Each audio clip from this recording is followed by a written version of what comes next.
Hey, what's up, everybody? It's your girl Chanté back with another episode of Chatting with Chanté. How in the world are y'all doing? Me, I am doing fabulous. So first and foremost, I hope y'all are having an amazing day. Okay, it is the 1st of March. Well, when I'm recording this. But we are officially in March. Okay, I hope February was great for y'all. It was beautiful for myself and my family, and I pray that it was the same for y'all. And like I said, it's March, so y'all see my pink, y'all see my hat that says girls, because it is Women's History Month. So if you see a fellow woman, if you are a woman, sis, I salute you, I see you, I'm proud of you, and keep shining, keep grinding, and I will see you at the top. But as y'all can see from the title, we're going to be talking about two remakes of some of our favorite classic shows, Bel-Air and The Proud Family, Louder and Prouder. So basically, I'm just going to be giving my general thoughts and opinions about each show and what we've seen thus far with the few episodes that they've given us at this point. So I'm not going to go too into deep with the shows just because they're still fairly new, and again, I don't want to spoil it for anybody who hasn't watched them, especially Bel-Air, just because this is a more of a series than, you know, The Proud Family. But so if you haven't seen either of them and you don't want any spoilers, then I would highly suggest you pause this, go catch up, and then come back. With Bel-Air, we're about 4 episodes in, but by the time y'all watch this, the 5th episode might be out. So about 4 or 5 episodes in. So go catch up and then come back. And with The Proud Family, we're 2 episodes in, might be 3 by the time this uploads, because YouTube has been kind of, you know, loading things slow. But that's okay. That's okay. So go catch up. Which, can you really spoil an animated show? I don't know, but I don't want to ruin it for nobody. So go watch up.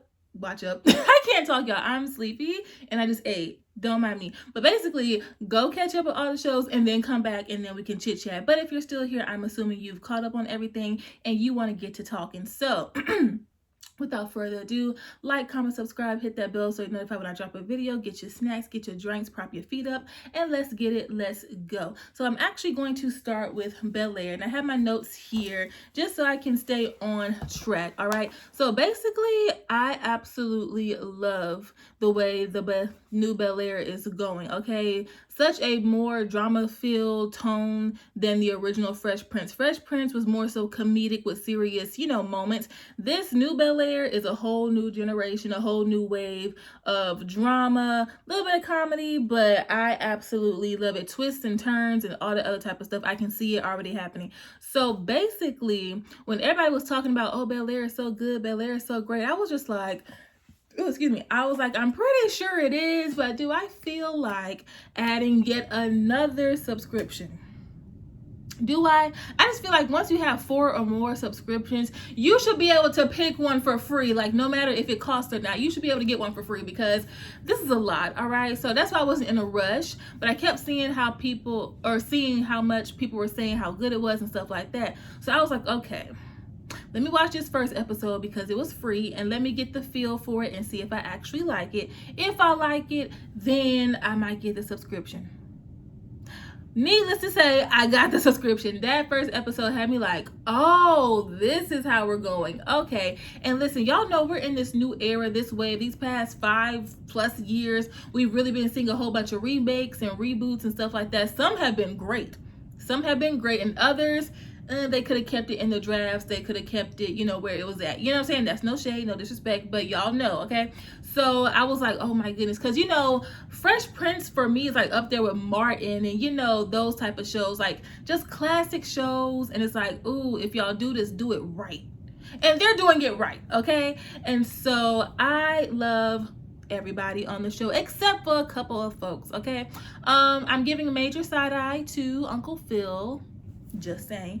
It's like he has his moments where he's warming up to Will. He wants to help him, but then he's like, oh, he's not good for my image. I want him back in Philadelphia. And it's just like, okay, how do you really feel? How do you really feel? Because I would hate to like actually start to like you and then you do some backward stuff, or you be mean this whole time and then all of a sudden want to help and I'm like, I don't like you. Like, you know what I'm saying? Like, pick a side. Flip the coin, choose that side, and stick with it, okay? And the person that I hate, which I kept seeing everyone say, I hate Carlton, I'm like, how do you hate Carlton Banks? It's Carlton Banks, but it's not Carlton Banks, okay? Like, not the OG. And I hate Carlton. And hate is such a strong word, even for a fictional character. I know. But I cannot stand Carlton. And listen, the OG Carlton, he was real preppy, real, out of the loop when it came to like hip stuff, kind of preppy, kind of corny. But we liked that about him. He made it funny, okay? This Carlton, yeah, he's still preppy, but in such a way that's like he turns his nose up at you. He thinks he's better than you because he comes from money. And he's the type of character or type of person to sabotage anybody who could be standing in his way of achieving something, who could end up looking better than him at something. And I ain't got time for that. Those type of people I ain't got time for, okay? So those two characters, y'all can keep them, okay? But that just means the actors are doing great jobs when you can really sit here and be like, I hate this person, okay? But the way they got Carlton now, honey, who would have thought? And if you watch the show, you already know, okay? So who else? Aunt Viv. I love Aunt Viv, okay? And not saying the OG Aunt Viv and then the second Aunt Viv weren't in touch with their Philly roots or whatever, but this Aunt Viv, she's real like Philly, like, you know what I'm saying? She's like, this boring party over here. Like she's bougie, but at the same time, she's real in touch with her Philly roots. I don't know how else to say it. But baby, that last episode, okay, depending on when y'all seeing this, we might be 5 episodes in by the time this uploads. Sorry. But, honey, when Michael Ealy slithered himself around that corner, I was like, well, there goes that marriage. Listen, we all had the same exact thoughts. Like, anytime, and I said this in a tweet, I said, anytime Michael Ealy and those eyes comes from around the corner, because he can never just walk through the front door. Oh, no. That would be too basic. He has to come from behind. He has to come from around the corner.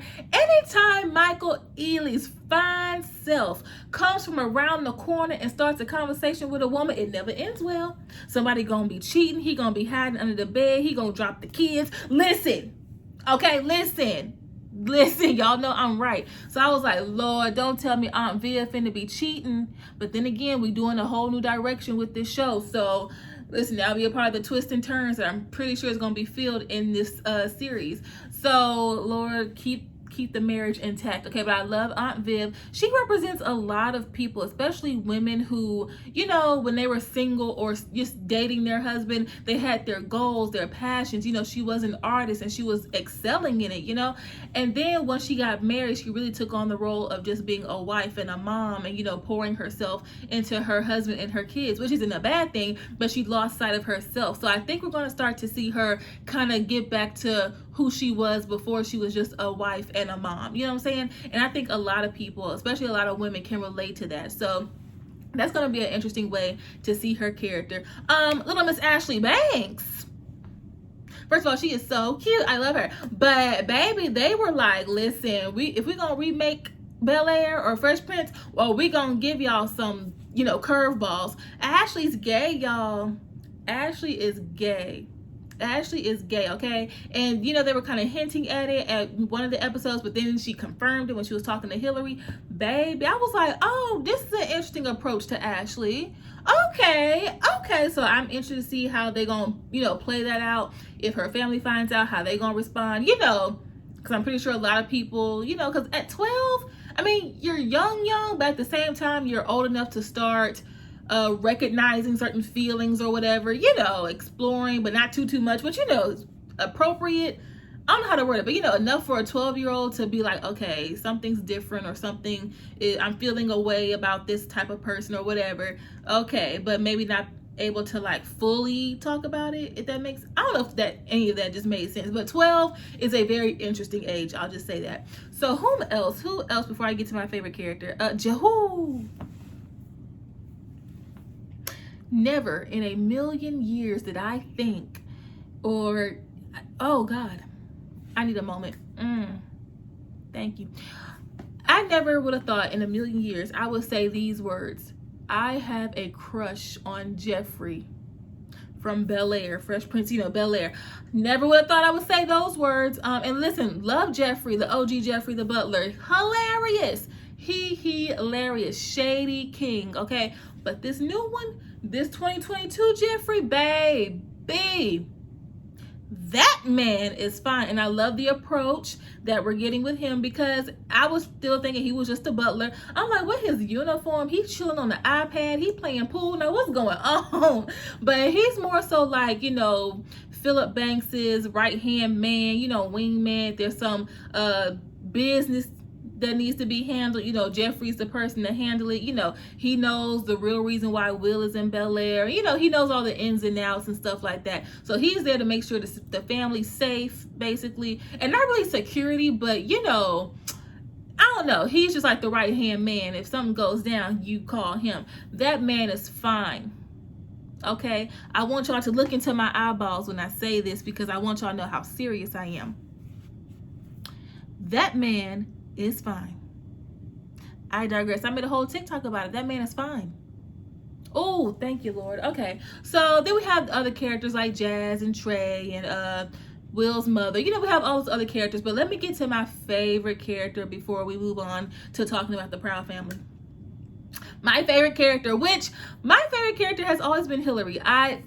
Because Hillary, OG Hillary, and even this new one, but I've always, ever since I was a little girl, I've always been, and when I say attracted to, not like sexually, but like just drawn to and infatuated and admired women who were very well put together and prim and proper. I know I'm not looking the part right now, looking a hot mess, but I've always been just drawn to those type of characters. So my starting three, my favorite, my big three, Regine Hunter, Whitley Gilbert, and Hillary Banks. Love the bougie, well taken care of, love those type of women. So Hillary was like one of my favorite characters for completely different reasons, but she's still the same, bougie, very into fashion, but she has like, a head on her shoulder. She's very smart. She's going the entrepreneurial route. She cooks and things like that. But I feel like, because I'm 26, I just turned 26 in January. So, and as someone who is a creative, who's going into like content creating and media and stuff like that, she represents so many of us. She represents so many of us in this generation who are not trying to go the traditional route of career and stuff like that, who are going the more entrepreneurial route, content creating, influencer, social media, and she's not willing to conform who she truly is in order to get an opportunity or to get a job or whatever the case is. And I love that. There was one incident where, Vivian was holding this dinner party, and one of her sorority sisters was the head of this company that Hillary was going to work for, but they wanted her to change up her image, her menu, and she was like, no, thank you. And she called him out for it. And so the lady was like, listen, Vivian, I don't know if you noticed, but Hillary was talking bad about my company, and I have to, make grace with them, make peace with them, and all that other type of stuff.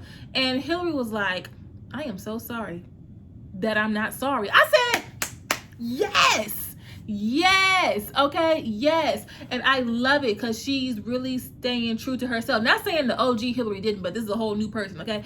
But it's just, a lot of us can relate to Hillary now, okay, in the world of influencing and social media and just finding your own path and not willing to sacrifice your identity in order to make ends meet. I love it because, we joke, but our generation really is, F that job generation, or, take it or leave it with me. If you don't want to work with me how I am, then you ain't the right people I need to be working with anyway. Like, we're not willing to like really sacrifice too much. If it's going to cost me my peace, my state of mind, my health, I don't want no parts of it. So I love Hillary, and she's still my favorite character, but for a completely different reason, or a new reason on top of the other reason why I already loved her. So all that to say, I absolutely love the new Bel-Air. I absolutely love it. Can't wait for the next episode, which by the time y'all see this, the next episode will more than likely be out. But if you haven't watched it, I really hope y'all give it a chance, because like I said, I know we're in this age of reboots, and some of them have been great, and some of them are like, ugh. And when it comes to like classics, you just want to leave them where they are. You don't want to touch them, but they did a really good job with this one. So kudos to the creators and all the actors who are a part of it. They did their thing. All right. So now we're going to be talking about the Proud family, Louder and Prouder, for a quick minute. Not too much to talk about, just because it's an animated show and there's no real spoilers or anything, and it's only 2 episodes at this point. So last year or even 2020, how long ago did we find out about this? Oh my goodness. But when they first announced that, the Proud Family Louder and Prouder was a thing that's going in the works and stuff like that, I was like, yes. Because Kyla Pratt and Raven-Symoné, those are my childhood, okay? Dr. Dolittle, that's the Raven Cheetah Girls, the Proud Family 101. Yes, that is my childhood, okay? Seeing 2 women who look like me, not literally look like me, but like 2 people I'm like infatuated with ever since I was 7. So naturally, the Proud Family was one of my all-time favorite shows growing up, right? So when they announced that it was coming back for a remake or a reboot, I was like, yes, a piece of my childhood is coming back, yes. And I had high hopes for it because how can you mess up an animated show? But you would be surprised with other things, I guess. So needless to say, I love it. It's so cute. It's so cute. I just love it. And it just makes me feel so good. There's no real depth to it just because, again, it's an animated cartoon. So, there's no real storylines and stuff like that. But it's just something warming about having a show that you grew up on as a kid and being able to watch these same characters, but at 26 years old or 20-something years old. It's just something so warming. I love that nostalgic feeling. Now, the only thing that kind of threw me for a loop, and it threw a lot of us for a loop, is the aging in the show. Because if you watch the original show, they were 14, 15, and then when the franchise pretty much ended with the Proud Family movie, they were 16. Penny was getting her driver's license, But in the revamp, in the remake, they're back 14. And I was like, now, wait a minute, what? I thought, before the trailers came out, before we had a release date and stuff like that, I thought they were at least going to be 16 to 18, up in there. So when they confirmed, or when Penny was like, Dejanay, you're only 14, I was like, no, wait a minute, what? What does that mean? But I get it. It's not so much like a continuation reboot. It's more so of a, bringing them back to the original age of which we got introduced to them. But how would these characters be if the show were to have come out today in 2022? So I get it. But I was like, dang, I just knew they were at least 16, 17, 18 years old. But whatever. So the first episode was really, really cute. Okay, basically, again, it's like a reintroduction of seeing them, grown. Penny was like, oh, I got boobs, I got a booty. Oh, okay. And just seeing the characters. And what I love about this is every single person who was in the original show is back to reprise their roles. Whether it's the parents, Sugar Mama, her friends, everybody else, like everybody is still doing it. And I'm like, oh my goodness. Now, the only person who is not in it as of right now is, of course, Orlando Brown, who plays Sticky. And we saw a quick little appearance from Sticky. Okay, the whole storyline was Sticky's father got a job in Japan and, he's leaving. They showed him in the car. He chucked the deuces and the car dipped. I was like, oh, okay. But, reports have been saying Orlando Brown is doing much better. He's clean. He's doing really, really great. So I wonder if that would be something Disney would take into consideration for like a future season or episodes and stuff like that, hopefully. But yeah, he's the only one who is not in it as of right now. But we still have high hopes because that would be really amazing if everybody, including Sticky, could, be in some episodes or a future season, so hopefully that's something that they could, come to an agreement with, if they so choose to.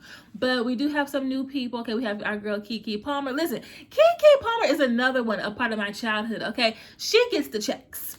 She gets the coins, okay? Every time I turn around, Kiki's hosting a TV show. She is guest starring in something. She's in a movie. She's in an animated show. She's in a book. She's in a lot of things. Okay? She's in an interview. She's hosting. I love Keke Palmer, bro. That girl gets her coins and minds her business. But she's playing Maya. And when we found out she was going to be in the show, when they were talking about her character, I don't know why I thought she was going to be much younger. I don't know why I thought she was going to be like the little girl who wants to tag along. I don't know why I thought that, but she's the same age as Penny and them. She's more so like, not feminist, even though she could be, but like black girl magic, black excellence, natural. She's not here for the buffoonery of it all, like real, okay? A Boogie plays her brother, and we'll also have some guest appearances throughout the show. So I love it. Okay, so the first episode, like I said, was us seeing the characters like grown up or whatever. And then the second episode was all about being a social media influencer, cancel culture, how it can go to your head. You know, it was a really cute approach to that. But there's one thing I want to talk about when it comes to this. And I've been seeing so many different debates and think pieces and posts and stuff like that. And before I say it, all that I'm saying is my own personal opinion, me, Chanté. I am no way trying to discredit anyone else's beliefs or viewpoints about anything. I am not trying to, invalidate anything, nothing at all. I'm not trying to offend anyone, nothing, okay? So I'm going to be very careful with what I say, but I do want to get this out here, okay? Just because I've seen so many different conversations and debates about it. So, with the reboot with the Proud Family Louder and Prouder, we do have some openly gay characters. One of them being Michael. Now, Michael, if you watch the original show, was a friend of Penny and her friends, okay? And now he is very much so openly gay, very much so feminine and, shady. I love it. Okay, he's played by E.J. Johnson. Now, going back to the original show, The Proud Family, and we would see Michael, they always alluded to him being very much so in touch with his feminine side as a boy. Okay, they never just straight out had him dressed as a girl or talk, but if you watched and paid attention, you knew he wasn't like the other boys in the show. He was very much so soft-spoken. He was the choreographer. He was doing the clothing and stuff like that. So even though me at 5 years old couldn't really comprehend, but they always hinted around the fact, they played with the fact that, Michael is a little bit, different from the other boys in the show, okay? But they never straight out said he's gay. And so now that he's openly gay in the reboot, I don't know why people are surprised. I really don't know why people are so taken aback and shocked by him being gay, because if you think back, they had an entire episode with the original show where he got called a sissy, and unless within these past 20-something years sissy means something else when you're talking about a man or whatever, they were, calling him, gay without saying gay, but they had a term for it. And so we been knew he was gay. So with him being more feminine and dressing more feminine and talking and stuff like that, that ain't nothing new. At least to me, that's nothing new. But a lot of people are not feeling it. They feel like, they're really shoving the whole gay thing in people's faces, and our children have to watch this, and which I can understand and respect everybody's opinions and beliefs. But as far as Michael goes, if you watch the original show, him being gay ain't no thing, okay? That ain't no secret. All right. Also, there's going to be some more gay people. Maya, who is Keke Palmer, and her brother A Boogie, whatever, they are raised by two men, okay? A same-sex marriage with two men, interracial marriage. We saw one of the fathers, and then we'll see the other one. I'm not sure which episode, but they are in a gay marriage, and I don't know if everybody knows that just yet. I think everybody's just kind of like focused on Michael, maybe, I don't know. But yeah, so they are much more open about having open gay characters in this series, and some people are not really for it. Just because this is a Disney show, it still is deemed as a children's animated show.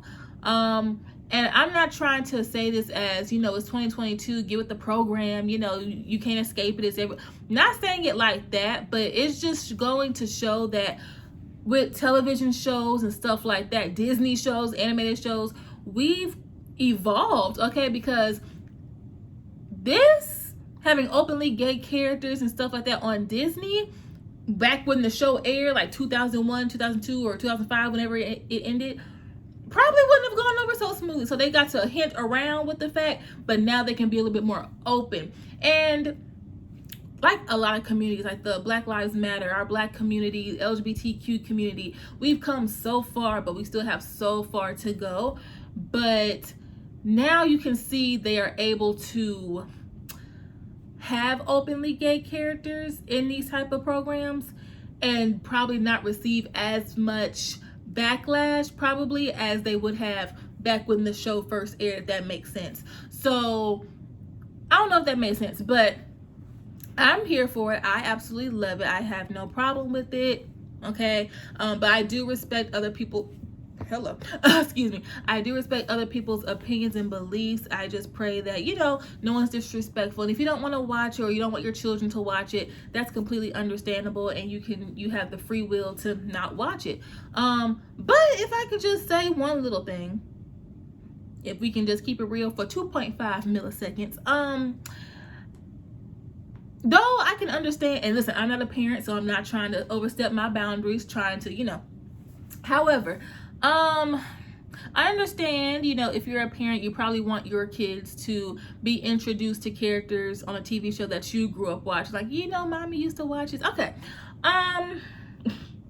However, I don't really think, even though it's Disney, it's an animated show, it's a children's show, whatever, I don't really think the target audience is the new babies. I don't really think that they are the ones that this was really geared for. I really think this was just for us as the 20-something, the grown adults now, to have a piece of our childhood come back to life, relive some nostalgic feelings in our childhood. I think that's what that's for, okay? So some of the jokes and the shady things and stuff like that they're throwing in this show is for us because we're grown and we can catch it, not for the children. Even though, of course, you can let your children watch it, of course. But when we think about who the primary target audience probably, more than likely is, I think it might be us, but that I could be completely wrong. Also, they are being a little bit more suggestive with the things that are going to be going on. Okay, so like, even with the first episode when Penny was, checking herself out, doing all this and, twerking in the mirror. Okay. And then in the second episode, it was, Oscar and Trudy, doing grown-up things on the couch. Okay. Y'all know what they was doing. Y'all know what that, y'all know what that was. So it was kind of like, okay, if you don't want anyone, you don't want children to watch it because of the gay characters. Okay, but also add to the fact that they're being, they're throwing some sexual innuendos as well, okay? They are. So, don't just put it all on one reason, even though your opinions I respect everybody's opinions and stuff like that. But, but I'm here for it. I can't wait to see what and other shenanigans these characters get into. I'm just excited because, like I said, the Proud Family, I was just watching the original Proud Family like all the time. Okay, just all the time. I love it. And so I'm just glad a piece of my childhood has been re-brought back to life in a modern way and stuff like that. So I hope y'all enjoyed this video. And listen, I know I talked about some, topics that could be debated and stuff like that. Listen, I welcome everyone's opinions and thoughts and stuff like that. My only request is we just keep it light, we keep it fun, we respect everyone's opinions, okay? Do not, try to discredit anyone else's opinion to make yourself seem right or anything like that. This is a safe space, okay? We respect opinions. If you don't feel like you can do that, then just refrain from commenting, okay? That's it. But listen, if you do give your thoughts and opinions and stuff like that, let's just keep it light, keep it fun, and just be respectful towards everyone, okay? That's all I ask. But I hope y'all enjoyed this video, and if you haven't checked out these shows, I hope y'all give it a chance. But I will catch y'all in the next episode. I love y'all. Did I say episode? I'm thinking of my podcast. Did I mention I'm full and I'm sleepy and it's cold outside? Yeah. I will catch y'all in the next video. I love y'all.